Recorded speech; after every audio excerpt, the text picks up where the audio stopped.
cuando quieras. Muchísimas gracias, Carolina. Y nada, muchísimas gracias por la invitación. La verdad es que estar en una mesa en la que ha estado Benito Zambrano o Dulce Chacón, pues me pone en una posición muy difícil. Entonces espero transmitir algo que sea interesante. Y quería agradecer a la Gavilla Verde la invitación, porque realmente estoy más que asombrado. O sea, no llevo ni 2 horas aquí, pero ya se transmite la sensación de que aquí de verdad se está generando una resistencia de la memoria. Tuve la oportunidad cuando vine en coche esta mañana de parar en el monumento que está a la entrada de Santa Cruz, y me dio un poquito para reflexionar también sobre que he querido añadir esto. Ahora estoy viviendo en el norte de Italia. Estamos empezando también a hacer trabajos allí sobre la resistencia italiana. Entonces ya esto permite también algunos puntos de comparación, y uno de los puntos de comparación es que la memoria de lo que fue la resistencia en Italia se ha generado de forma totalmente distinta a la que es en el Reino de España, y esto tiene que ver mucho con sobre todo lo que es la propia historia, ¿no? Como sabemos, la resistencia italiana se diferencia de la guerrilla antifranquista de lo que se llama el maquis, en que fueron victoriosos. Entonces esto generó una serie de políticas de la memoria totalmente distintas, y esto lo que ha generado es que en el norte, en general en Italia, pero en el norte, que es donde estamos trabajando más, haya una monumentalización, haya una recuperación digamos masiva de la memoria de la guerrilla, que pues se puede ver en cualquier cementerio, en cualquier calle. Allí los guerrilleros son los partisanos italianos son héroes nacionales, y esto evidentemente se diferencia mucho de lo que ha sido el recorrido de la memoria en España. Solo por dar un pequeño dato, allí en Italia, este libro que tenéis arriba de Un uomo, un partigiano, es un libro que se escribió 10 días antes del fin de la guerra en Italia. O sea, ya en el mismo momento en que la guerra estaba terminando en Italia, se estaba reivindicando esa memoria, y esto ha generado una monumentalización masiva en el norte de Italia. Esto es un mapa de la zona de Génova, y cada punto representa un hito de la memoria en honor a los partisanos italianos. Simplemente lo que quiero transmitir aquí es lo masivo, ¿no?, de la memoria en Italia. Pero esto tiene una contrapartida, que es que se ha generado una memoria que ya está siendo, digamos, fagocitada por parte de aquellos que no deberían de fagocitarla.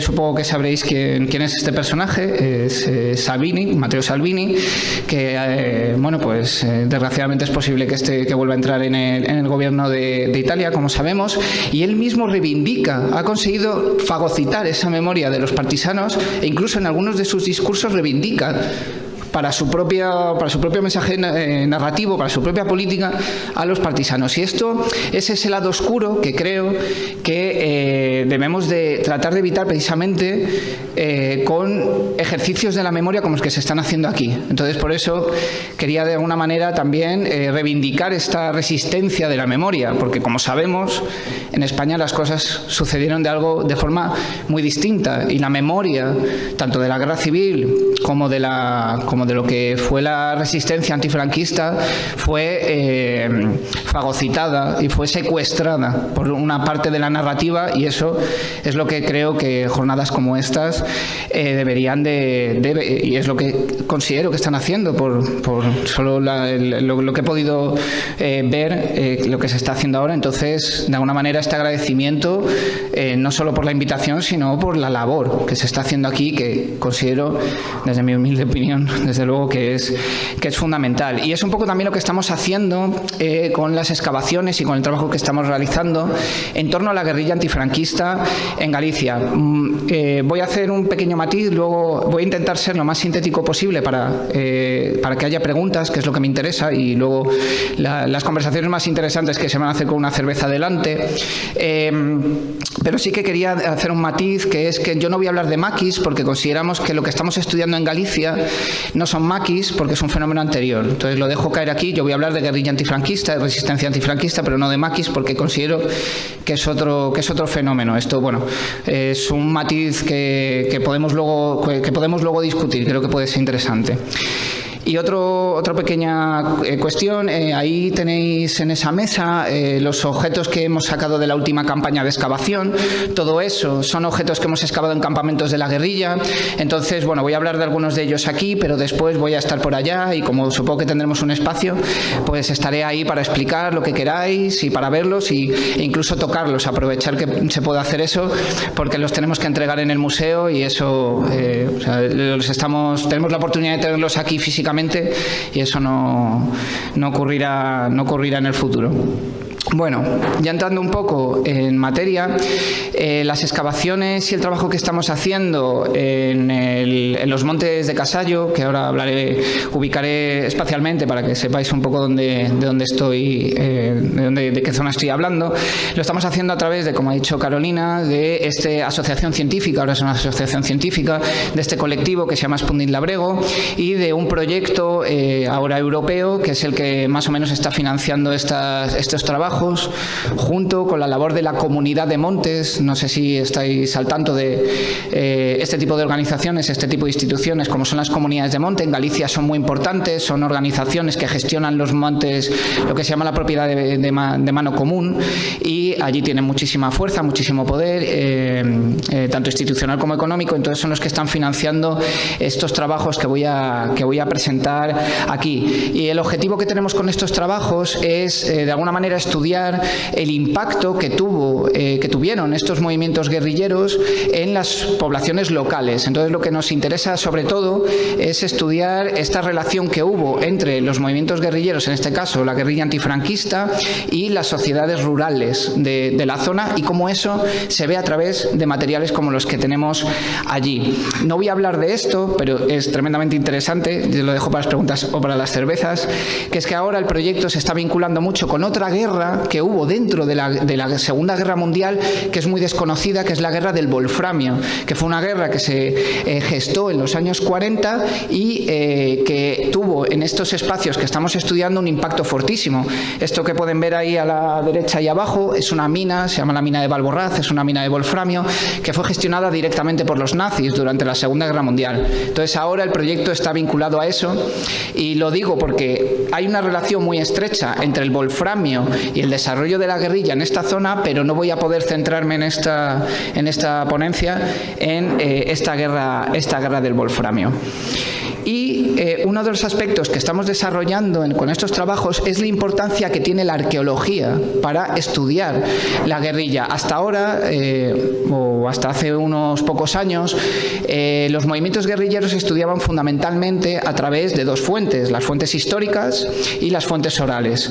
Bueno, desde hace unos años se está reivindicando también el papel que tiene la arqueología, es decir, el estudio de los objetos, de los materiales. Y esto es una cuestión tan sencilla como una cuestión de urgencia. Básicamente, como decía Luis Llach, perdón por mi pronunciación, llegamos muy tarde a ciertas historias, estamos llegando muy tarde, y la gente que vivió directamente esas historias, que puede informarnos sobre esas historias, está desgraciadamente falleciendo. Entonces lo que nos queda son esos objetos, esas cosas, esos paisajes que estos movimientos guerrilleros, estas agrupaciones vivieron y utilizaron para poder estudiarlas, para poder entender mejor qué es lo que supuso, en este caso, estar en el monte, como veremos, 5 años, con sus horas, minutos y segundos, día tras día, y poder reivindicar también que los objetos que utilizaron nos dan una información sobre esa vida cotidiana, sobre ese pasar del tiempo.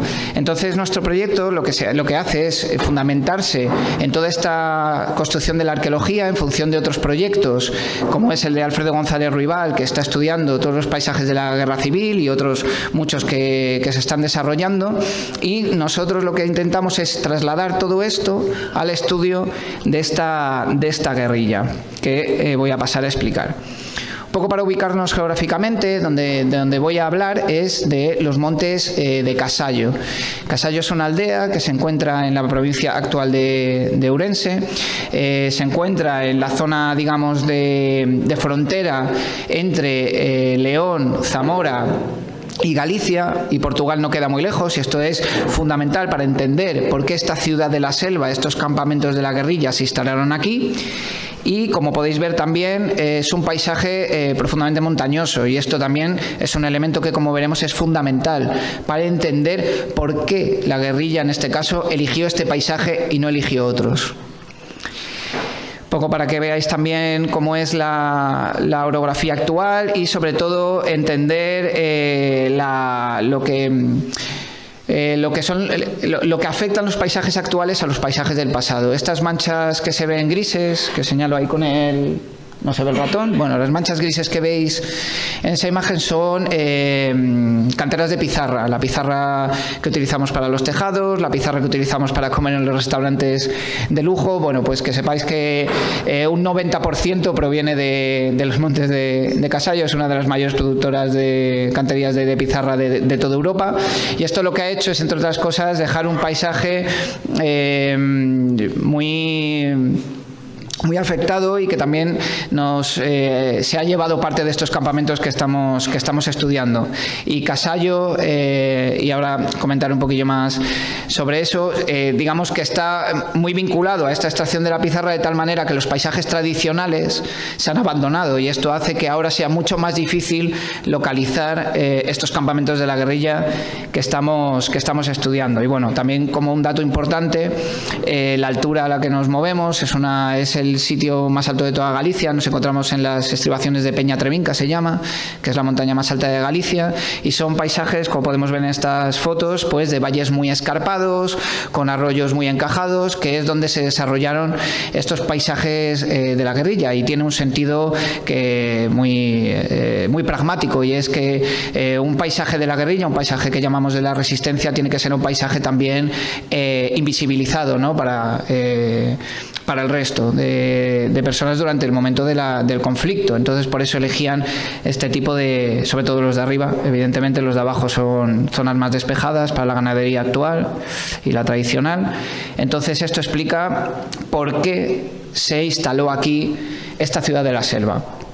La ciudad de la selva es un concepto, es una idea, es un nombre que pusieron los propios guerrilleros que vivieron en esta zona. Con la ciudad de la selva nos referimos a un conjunto de campamentos, no uno ni dos, son 22 campamentos los que tenemos localizados hasta el momento, que se reparten por todos los montes de Casallo. Entonces, este nombre se lo dieron algunos de los guerrilleros y guerrilleras que llegaron a esta zona, provenientes en este caso de Asturias. Después de la caída del frente en el 38 llegaron a esta zona, y junto con los guerrilleros previos que ya había en este entorno de los montes de Casallo, montaron lo que sería la Federación de Guerrillas de León, Galicia, que instauró su Estado Mayor en esta ciudad de la selva. Entonces, sabemos de la existencia de esta ciudad de la selva por algunos de los documentos que nos quedan, como es este, por ejemplo, que hay en el medio, que es un documento muy importante porque es el documento que establece el reglamento de la Federación de Guerrillas de León, Galicia. Y este documento es fundamental por una razón, y es que, y esto es lo que nos diferencia del fenómeno maquis como tal, que es el fenómeno posterior al año 44, es que esta guerrilla que estamos a ver, esta Federación de Guerrillas de León, Galicia, puede considerarse la guerrilla europea del contexto de la Segunda Guerra Mundial más antigua de toda Europa. ¿Por qué? Porque ya en finales de los años 40, principios de los 41 y ya en diciembre del 41 tiene unos estatutos, tiene una reglamentación, está organizada militarmente como tal guerrilla, y esto nos lleva a intuir el grado de organización que alcanzó esta Federación de Guerrillas de León, Galicia, que se llama Federación precisamente porque lo que hizo fue reunir a agrupaciones guerrilleras de diferentes espectros políticos. Entonces, aquí nos encontramos con anarquistas, con socialistas, con gente que no tenía una afiliación política, con comunistas, y esto es lo que generó la Federación, que duraría más o menos no, entre el año 40-41 hasta julio del 46, que es cuando la Guardia Civil desmonta la ciudad de la selva y con ello desmonta también la Federación de Guerrillas. Entonces, sabíamos de esta ciudad de la selva, de esta idea, de este concepto que manejaban los guerrilleros y guerrilleras de esta zona por los pocos documentos que había. Pero claro, la pregunta que nos hacíamos era, ¿y esto en el paisaje qué significa? ¿Qué es una ciudad en la selva? ¿Qué es esto? Entonces es cuando ya tuvimos que irnos al monte. Perdonad que Tenía aquí el reloj para no pasarme. Y entonces lo que hemos hecho durante 5 años, empezamos a trabajar en el 2017, ha sido ir al monte a buscar estos campamentos.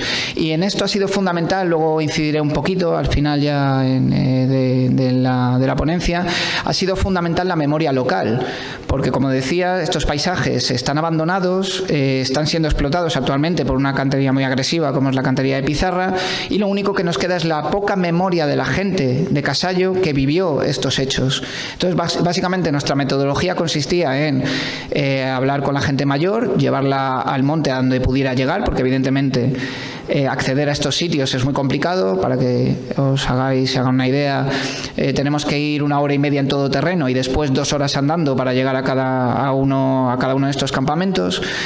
Y con la gente de Casallo propiamente que conoce el terreno, ir a estos campamentos y ya hacer el trabajo arqueológico. Y esto poco a poco lo que ha ido generando es un mapa de campamentos, que es este, junto con los cuarteles de la Guardia Civil, que también ponemos ahí, que luego serán importantes para alguna cosa que comentaré. Cada uno de estos puntos que ven y cuadrados son cada uno de estos campamentos que hemos localizado de la guerrilla. Como digo, hasta ahora tenemos 22 campamentos. Es verdad que no todos los campamentos que hemos localizado pertenecen a esta misma fase. Porque hay que diferenciar 3 grandes fases dentro del desarrollo del movimiento guerrillero en los montes de Casallo. Una primera fase que llamamos de fugidos, de gente que huye al monte por miedo a la represión, y esto ocurre ya en el contexto de la guerra civil, desde el propio año 36, digamos, hasta el 39 o 40, cuando se monta esa Federación de Guerrillas de León Galicia de que hablaba antes. Del 40 al 46 tenemos esta ciudad de la selva como tal, pero la actividad guerrillera más allá del año 46, que es cuando se desmonta la ciudad de la selva, continúa hasta el año 51-52.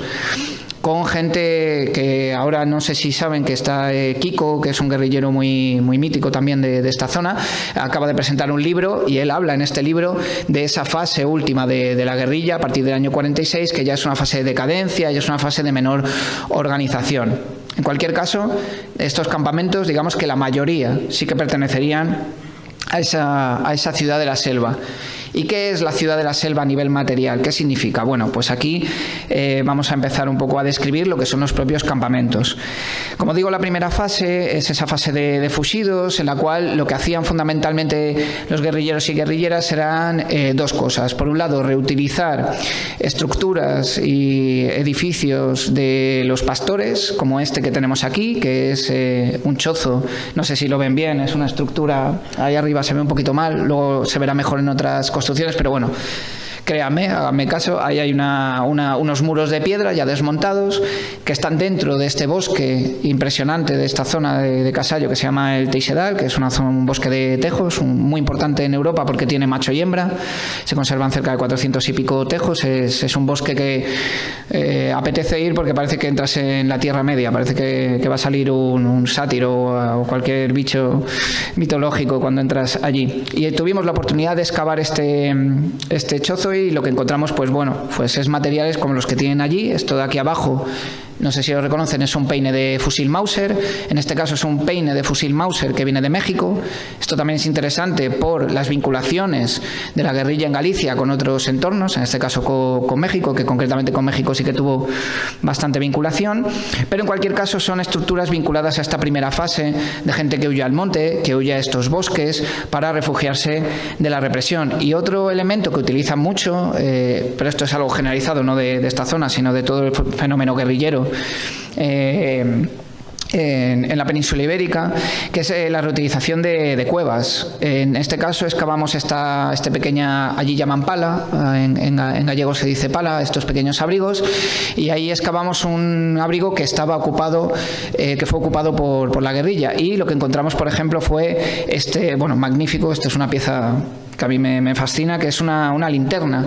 Y esto también nos resolvía un misterio porque en todos los campamentos lo que encontrábamos, y ahí tienen muchísimos ejemplos de pilas, y no sabíamos para qué eran las pilas. Bueno, pues las pilas eran para este tipo de linternas, y son linternas que además nos vinculan con un aspecto muy importante de lo que es el movimiento guerrillero, que es la comunicación. Utilizaban estas linternas, para comunicarse a través de los haces de luz, y esto, bueno, tiene sentido con una cosa que luego comentar. En cualquier caso, la utilización de estas cuevas en los primeros movimientos, en las primeras fases de este movimiento guerrillero.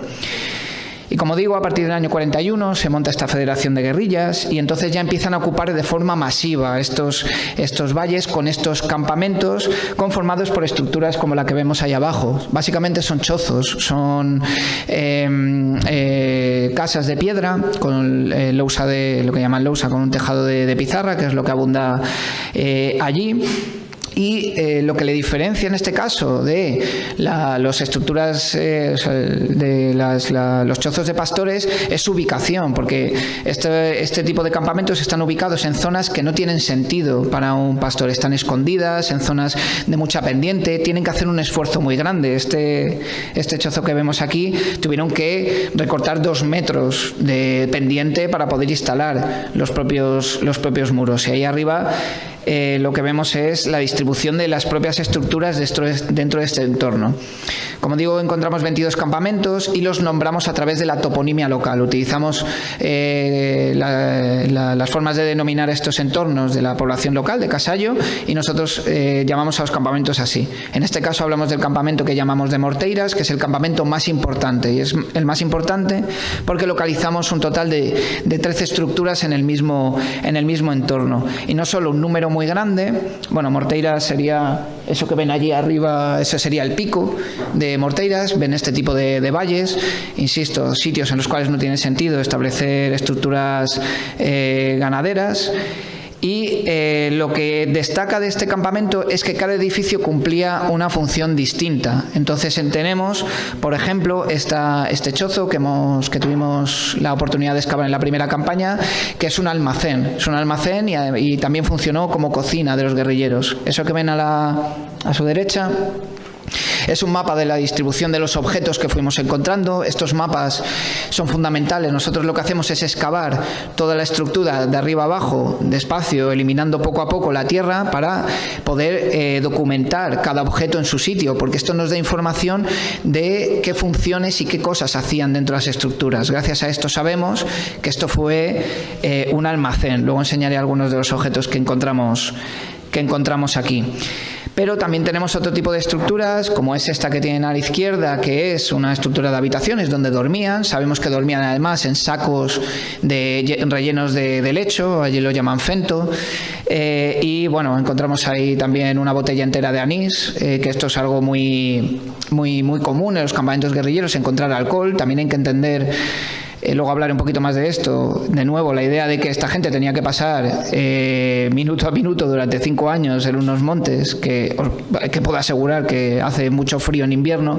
Entonces el alcohol como un elemento no solo para pasar el frío, sino también como un elemento para gestionar el trauma y para gestionar el día a día de una persona que sabe que puede morir ese mismo día, ¿no? Entonces en este tipo de estructuras que utilizaban para vivir, para dormir, pues encontramos también muchas botellas de alcohol. Eso también podemos verlo en los objetos. Y lo que tienen a la derecha son puestos de vigilancia. También en este campamento lo que tenían eran puestos de vigilancia, que lo que hacían era controlar todo el paisaje y más allá, como veremos enseguida. Aquí me falta una foto, no sé por qué, pero bueno, lo que quería aquí era mostrar otro tipo de estructuras que excavamos. Esta, por ejemplo, de arriba, que es la planimetría que hicimos, es muy interesante porque tiene una zona de patio en el que sabemos, por otras razones que comentaré ahora, que criaban ovejas y cabras para su consumo personal, y esto es muy importante porque nos habla del grado de organización y del grado de control que tenían del territorio para poder incluso criar animales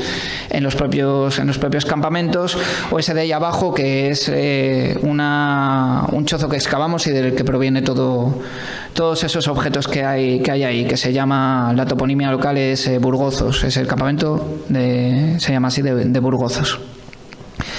Otro aspecto muy muy interesante que hemos podido analizar es que hay una construcción muy compleja del paisaje. Estos guerrilleros y guerrilleras no llegaban a los sitios y simplemente se instalaban en cualquier lugar, sino que establecían una propia conexión, ¿no?, con los sitios y con los paisajes que ocupaban.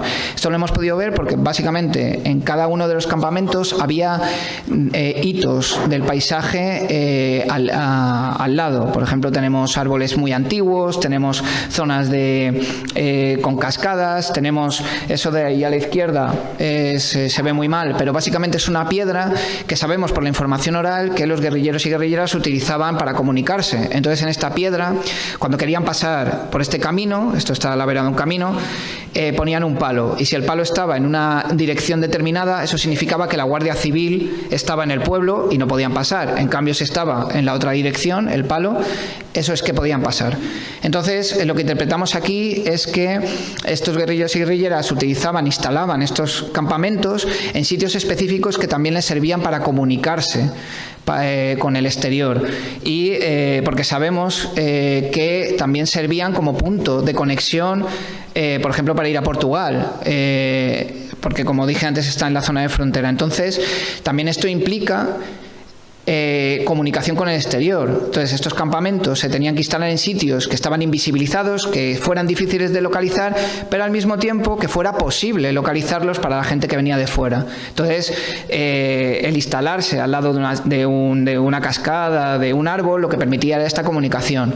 El campamento X está al lado de este árbol que destaca en el paisaje, y ahí a mano derecha pues puedes tomarte un vaso de anís tranquilamente sin que la Guardia Civil te tenga que, o sea, que te vaya a perseguir, ¿no?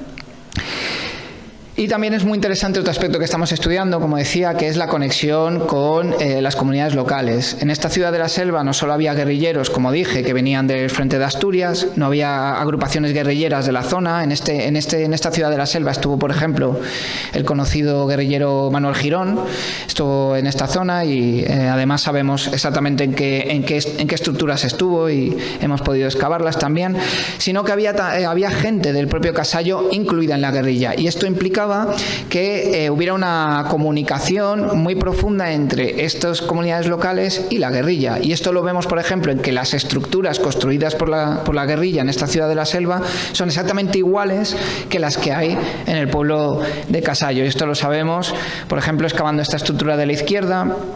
Encontramos como unas columnas muy extrañas que no tenían sentido, no sabíamos para qué servían, eran columnas de piedra exentas que no conectaban, que no eran un refuerzo, no sabíamos qué era. Bueno, pues simplemente paseándonos por Casallo vimos que lo que hacían era sostener un segundo piso, y por eso sabemos que muchas de estas estructuras que utilizaba la guerrilla tenían 2 pisos, y este es un poco lo que nos habla de esa conexión y esa importancia que tiene la conexión de la guerrilla con las comunidades locales. Esto es algo que, por ejemplo, hablaba mucho el Che Guevara en sus diarios, en sus libros de teorización de la guerrilla, la importancia de comunicarse continuamente con las poblaciones locales. Evidentemente, en la ciudad de la Selva no leían al Che, porque básicamente vivió 20 años después, pero sí que lo que estaban adoptando eran estas estrategias guerrilleras de conexión, de enlaces con las comunidades locales, que al final se acababan transmitiendo en cosas tan aparentemente lejanas como es la propia construcción de las viviendas donde ellos iban a pasar todos estos días. Y esta conexión con las comunidades locales nos lleva incluso un poquito más allá.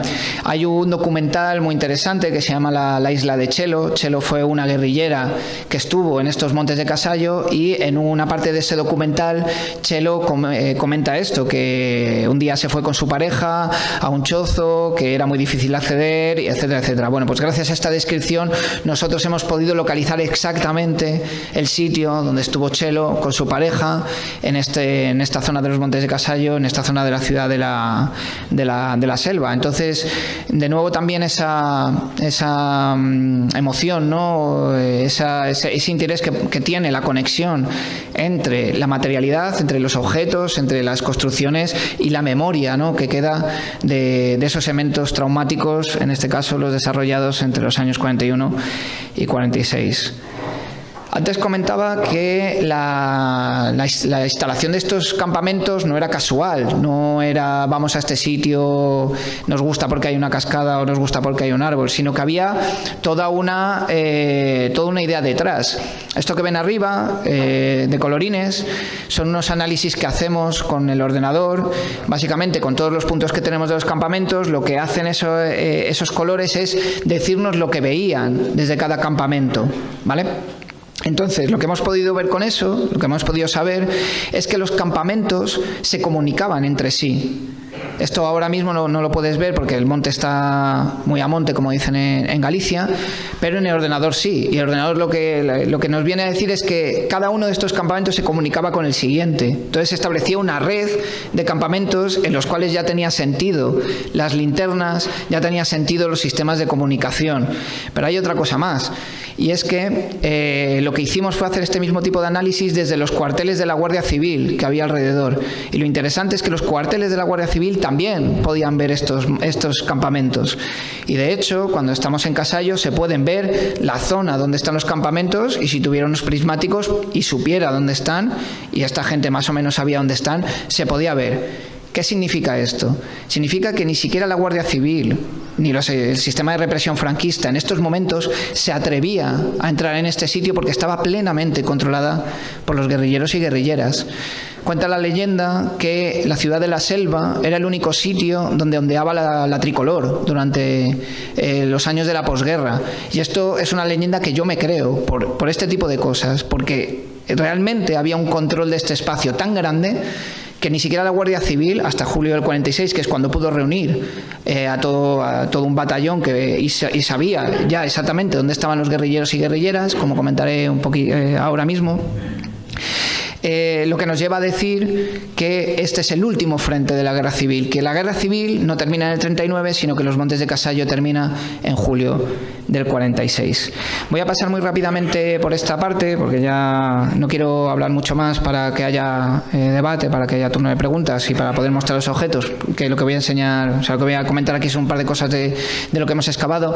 Simplemente decir que todo este trabajo arqueológico que estamos haciendo tiene también sentido porque podemos hacer un estudio muy detallado de los objetos. Esto, cuando se hace detectorismo, cuando se va al monte, se sacan objetos, no se puede hacer. Entonces se pierde información de esa manera. Y además nosotros estamos haciendo un trabajo que creemos que es muy importante, que tiene que ver un poco también con lo que se está haciendo desde la Gavilla Verde, que es reivindicar esto como memoria y reivindicar este espacio como este espacio histórico, estoy diciendo, como un espacio de reivindicación. Y nosotros lo que hemos hecho es conseguir con nuestro trabajo y con otros trabajos de otros compañeros que esto se considere patrimonio.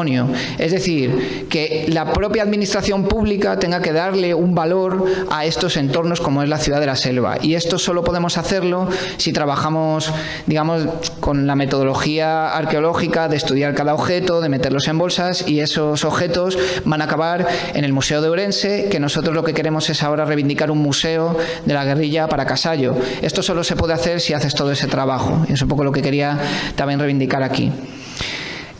Como comentaba antes Carolina, reivindicamos también que lo que estamos haciendo, que los campamentos de la guerrilla de la ciudad de la Selva son el conjunto de campamentos más importantes, por lo menos dentro de la península ibérica, hasta donde tenemos conocido, y en Europa occidental, por lo menos a nivel de objetos que se han conseguido excavar, ya digo que es lo más importante junto a alguna cosa que se está haciendo en Grecia o en Lituania. Esto también le da un peso a este tipo de trabajos desde la academia, desde la arqueología. Pasando rápidamente, ya digo que eso lo comentaré ya de tú a tú ahí en la mesa con los objetos en la mano. Simplemente dar una pincelada. Lo que encontramos básicamente en los campamentos, evidentemente, es armamento. Esto también nos da una visión, una idea de las complejas redes que estableció esta guerrilla con el exterior para conseguir todo este armamento. Esto tiene mucho que ver con lo que hablaba antes de la guerra del Wolframio, que atrajo a esta zona a espías británicos, que fueron también los que consiguieron conectar a esta guerrilla con el exterior y darle todo este armamento. A nivel de armas propiamente dichas, la única que encontramos fue en el sitio mismo, fue ese revólver, que es una copia de un revólver americano del 19. Esto también lo que nos habla es de la reutilización de armamento por parte de estas agrupaciones guerrilleros, es decir, utilizaban todo lo que tenían en casa, incluido estos revólveres que ya para 1940 estaban obsoletos. Y también lo que vemos es que hay una diversidad, ¿no?, en los sitios en los que se fabricaron las armas, y en este caso los casquillos, eso que ven arriba son los casquillos de fusil Mauser, que provienen de sitios tan dispares como Checoslovaquia, como Grecia, como Holanda, y lo que nos habla es un poco de esa conexión de la guerrilla, pero también de la reutilización de armas desde la guerra civil y dentro del contexto de la Segunda Guerra Mundial. Un aspecto muy interesante que hemos podido estudiar es la vida cotidiana, lo que comía esta gente día tras día, y lo que hemos podido averiguar es que esta gente comía muy bien, que contraria a la idea transmitida del guerrillero y guerrillera como el lobo sucio, como esa persona que tiene que luchar contra los elementos, en este caso concreto, que es la ciudad de la selva, la gente tenía una alimentación muy completa, y esto lo vemos a través de los huesos de los animales. Entonces vemos que tenían vaca, que tenían cerdo, que comían, que cazaban. Esto también lo vemos por los cartuchos de escopeta que hemos encontrado, y que nos hablan de una dieta muy completa. Además, sabemos a través de estas mandíbulas, por ejemplo, que criaban a los animales allí. Es decir, todo esto también de lo que nos habla es de que esta gente no estaba escapando exclusivamente, sino que tenía en la mente el establecer un frente de guerra, el estar allí hasta conseguir un objetivo. No era simplemente escapar, sino que tenían un objetivo a medio y largo plazo, y esto les llevaba a construir campamentos tan complejos, tener animales allí, establecer redes de conexión y de recursos continuos, etcétera. Curiosamente, hemos podido también saber lo último que comieron algunos de estos guerrilleros y guerrilleras. Y en este caso, excavando unos campamentos, encontramos un conjunto de huesos que, al estudiarlos, lo que vimos es que habían comido, lo último que comieron fue una caldereta de cordero. Y esto es muy interesante porque esa misma noche que averiguamos esto, fuimos a comer a casa de uno de nuestros ahora amigos de Casallo, y lo que comimos fue una caldereta de cordero. Y esto también lo que nos conecta es con estas sociedades rurales, ¿no?, del momento, que las guerrilleros y guerrilleras comían exactamente lo mismo que se podía estar comiendo en Casallo, como es esta caldereta de cordero, que ya os digo que estaba buenísima. Y otra cosa que encontramos que también fue muy curiosa fue alubias, allí precisamente en el almacén que comentaba antes. Y esto también nos conecta simbólicamente con todos esos guerrilleros asturianos, y nos podemos imaginar a guerrilleros como Marcelino Fernández Villanuevas, que es este que ven ahí, apodado El Gafas, por razones evidentes, que es de la zona de Olloniego, de Asturias. Es uno de estos guerrilleros asturianos que llegaron hasta la ciudad de la selva. Entonces nos imaginamos al Gafas, que era el comisario político, el personaje, el jefe del Estado Mayor de la ciudad de la selva, ordenando acciones militares al mismo tiempo que comía su fabada de una de estas estructuras.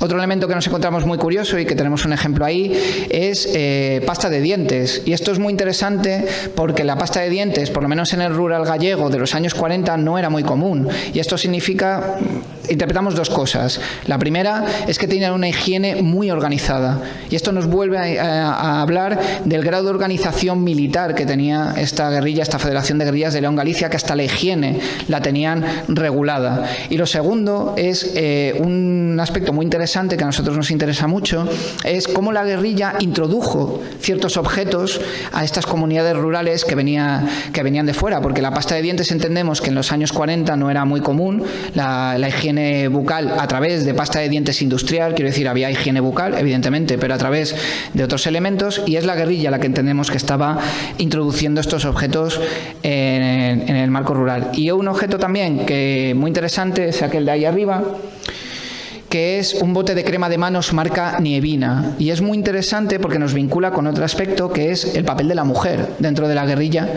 porque creemos que esta crema de manos la trajo una mujer, y esto lo creemos porque toda la publicidad vinculada a esta crema de manos marca Nievina está vinculada, como ven, a la mujer, y pensamos que el objeto este en concreto lo trajo pues una chelo o una guerrillera que estuvo en esta ciudad de la selva. Es exactamente ese mismo que ven ahí a la izquierda, ese mismo objeto es el que encontramos en la ciudad de la selva. La Nievina es una marca que fue muy conocida en los años 40, que tuvo muchísima extensión y luego ya se transformó en otra empresa, ahora no recuerdo cuál. No es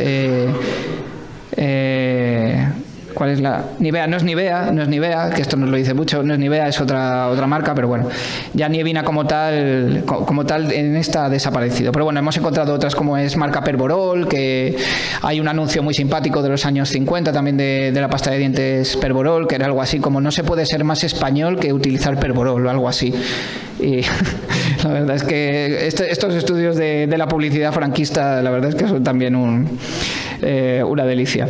Pero bueno, otro aspecto que hemos encontrado que es muy interesante dentro de lo que hemos podido estudiar son las medicinas. ¿Vale? Esta gente tenía muchas medicinas. Este año, de hecho, una de las estructuras que hemos excavado lo interpretamos como un hospital militar. Hospital militar en el sentido de que ahí tenían a los enfermos, los tenían separados, les curaban, porque hemos encontrado muchísimas medicinas. Ahí tenemos una, que es esta de aquí a la derecha, que es un remedio estomacal marca Said de Carlos. Y otra medicina que hemos encontrado, aparte de jarabes, ahí tenemos un bote, que es una pieza espectacular de las antiguas juanolas. Luego, si os acercáis, os lo voy enseñando. Y otro elemento que hemos encontrado, y tenemos la sensación de haber localizado uno este año también, es penicilina. Y esto es espectacular, haber encontrado penicilina, porque la penicilina, a pesar de que fue descubierta, inventada, comercializada, descubierta en el año 28, no se comercializó hasta la Segunda Guerra Mundial, y a España no llegó hasta 1944. Es una historia muy larga, muy interesante, pero muy larga, lo voy a contar ahora porque se me va el tiempo. Pero lo interesante es que en el 44 está empezando a llegar penicilina a la península ibérica, y en el 46 lo tenemos en los montes de Casallo, que bueno, ya para la mentalidad gallega, Casallo es el culo del mundo, y efectivamente para que llegue la penicilina lo es. De nuevo, el grado de organización de la guerrilla para tener un producto que era como el iPhone 15 de la época, que es la penicilina.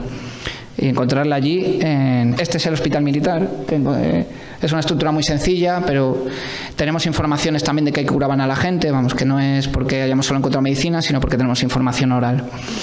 Y bueno, también por ir ya cerrando, otro tipo de objetos vinculados a la vida cotidiana, como son estas pilas, paraguas. Esto es un paraguas que, bueno, es Galicia, que... ¿Cómo no va a haber un paraguas en Galicia? Todo lo que es vestidos, trajes, botones, como tenemos allí, sacos.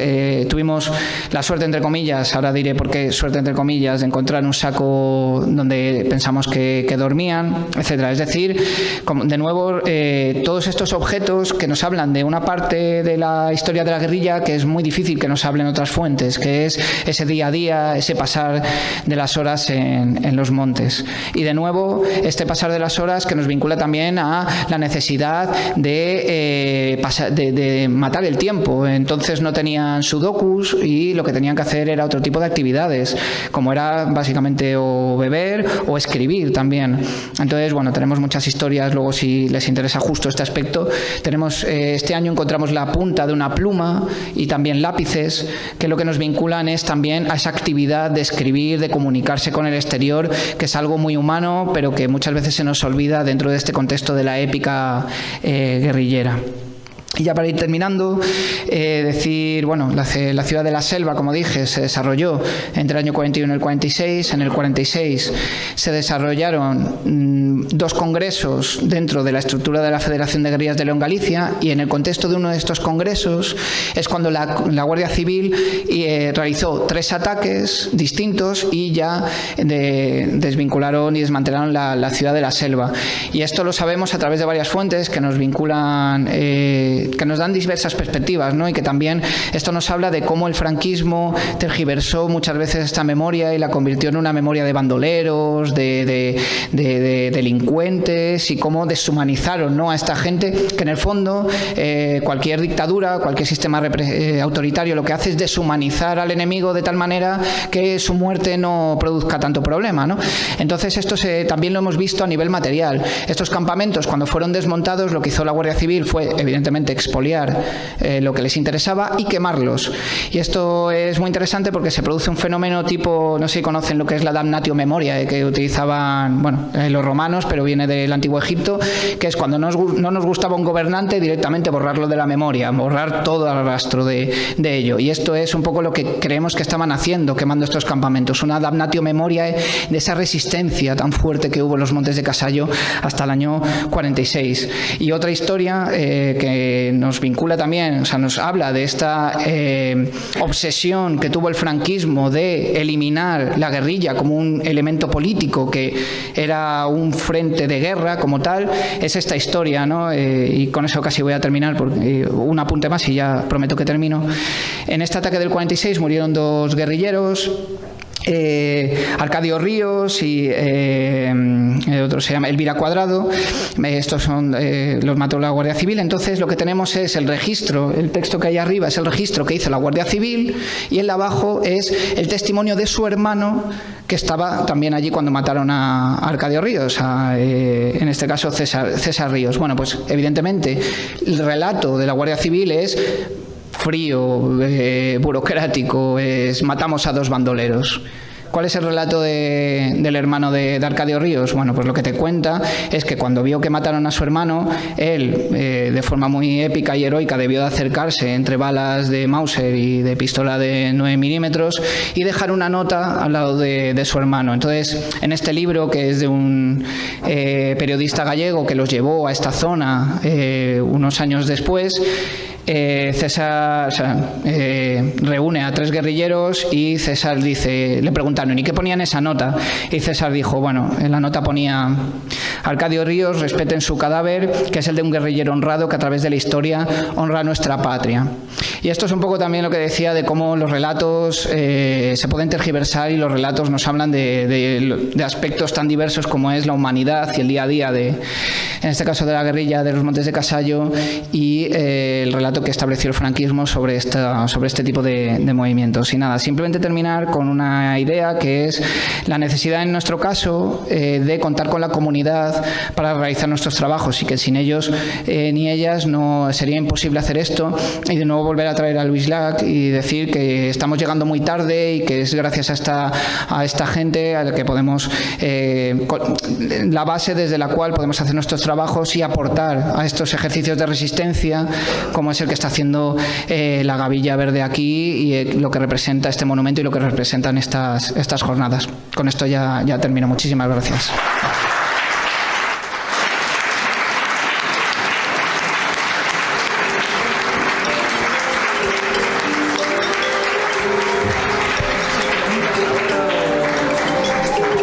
¿Alguien quiere hacerle alguna pregunta a Carlos?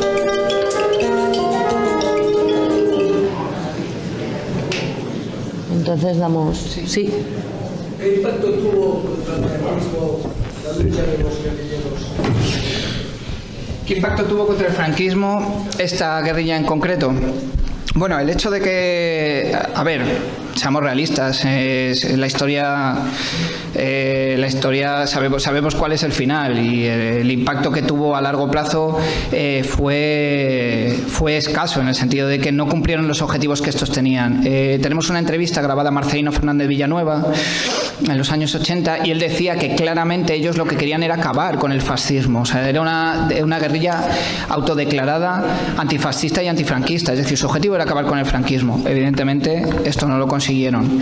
Esto no lo consiguieron, entre otras cosas, por cuestiones que sabemos de que intentaron vincular esta lucha con la Segunda Guerra Mundial, bueno, la traición de los gobiernos dichos democráticos después de, o sea, en el contexto de la Segunda Guerra Mundial, etcétera. Pero yo no diría que fracasaron ni que el impacto que tuvo fue muy fuerte en un sentido, y es que hay que pensar que en el contexto de la posguerra esta gente duró 5 años en el monte con estos campamentos.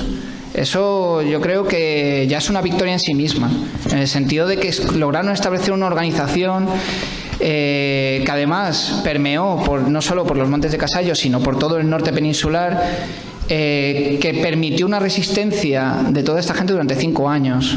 Eso en términos militares ya, y en términos sociales hay que pensarlo, yo lo pensaría como una victoria. Y otro impacto que tuvo es algo que creo que gracias a lo que estamos haciendo y lo que está, o sea, no nosotros, quiero decir, la reivindicación de esta memoria que está haciendo, es precisamente ver este tipo de movimientos guerrilleros como una resistencia contra ese fascismo. Y esto lo podemos ver gracias a que esta gente estuvo allí en ese tiempo.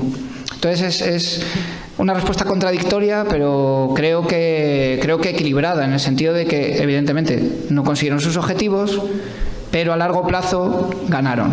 Eso es un poco la idea.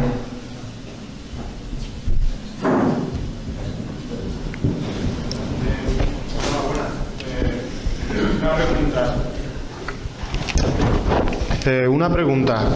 Para el museo que tenéis previsto hacer, ¿tenéis apoyo del gobierno gallego? ¿Tenéis apoyo? O sea, qué buena pregunta. Tenemos lo que se diría un silencio administrativo, es decir, a ellos no les importa.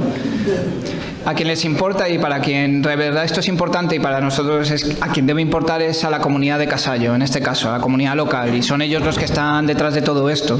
El gobierno, el gobierno, por así decirlo, lo que nos da son los permisos, porque nosotros pedimos permiso, que es otra parte de lo que decía antes de reivindicar esto como patrimonio. Nosotros excavamos esto como puede ser una villa romana o un castro celta, y eso es una parte de nuestra lucha, reivindicar esto como patrimonio. Entonces ellos lo que están haciendo ahora es permitirnos este trabajo, y bueno, ahí tengo que decir que hay una cierta reivindicación. También es verdad que el papel de la guerrilla antifranquista en el imaginario gallego, digamos que tiene una presencia muy fuerte, muy fuerte. De hecho, este revólver que excavamos en la ciudad de la Selva formó parte de una exposición que se llamaba Galicia, un entorno en el mundo, algo así. Lo que hacía era coger 100 objetos que resumían la historia de Galicia y su conexión con el exterior, y uno de ellos fue el de la ciudad de la Selva. Entonces, digamos que aquí había que hablar, lo podemos hablar luego tranquilamente, del papel del imaginario de la guerrilla en Galicia, que es muy particular y que no sucede en todos los lados. Yo estuve, por ejemplo, en Belchite, colaborando con el equipo arqueológico, estuvo allí, y ya digo que Belchite, la imagen que tiene la guerra civil, la guerrilla, es muy distinta. De hecho, acabaron echando al equipo arqueológico porque no querían que hiciera esto de la política de abrir heridas y de, joder, abrir heridas y no las hemos cerrado, que vamos a estar abriendo.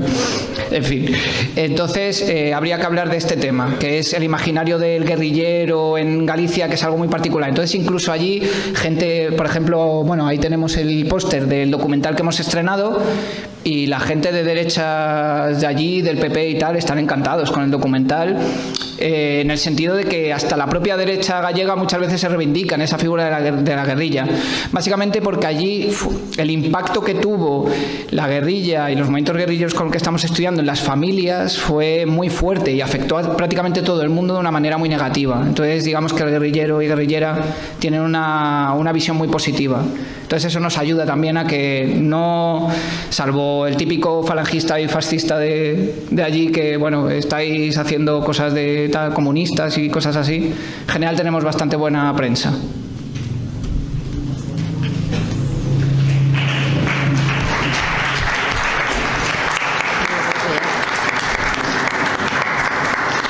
Gracias, Carlos, por venir y compartir con nosotros este rato. Gracias a vosotros. Una pregunta, aunque la cronología es distinta respecto del movimiento guerrillero, sobre todo en este territorio de aquí, en el territorio Agla, donde buena parte de la guerrilla entra a partir del 44, ¿no? 45 y 46, que es cuando se fortalece. Y también la gente que viene de haber estado en el sur de Francia, también peleando, también luchando en guerrilla, ¿no? En el caso gallego-leonés, ¿había conexión con estructuras políticas, por supuesto del exilio, o clandestinas internas en la zona? No al mismo nivel que hubo en el Agla, eso desde luego. O sea, la respuesta sería no. La vinculación más importante que tuvo en esta guerrilla fue con el espionaje británico y con las redes que se movieron en torno al wolframio. Pero no tuvieron la conexión que podría tener el ACLA, y por eso, y ya termino con esto, por eso decimos que esta gente en realidad no era maquis, porque no solo era anterior, sino que nunca se reivindicaron como tal. Eso es un concepto muy posterior. Y entre otras cosas tiene que ver con que no establecieron estas conexiones nunca con el sur de Francia, con la resistencia europea, sino que fue con el espionaje británico. Luego podemos hablar un poquito más de este tema, pero gracias por la pregunta y gracias por traerme aquí. Gracias a ti.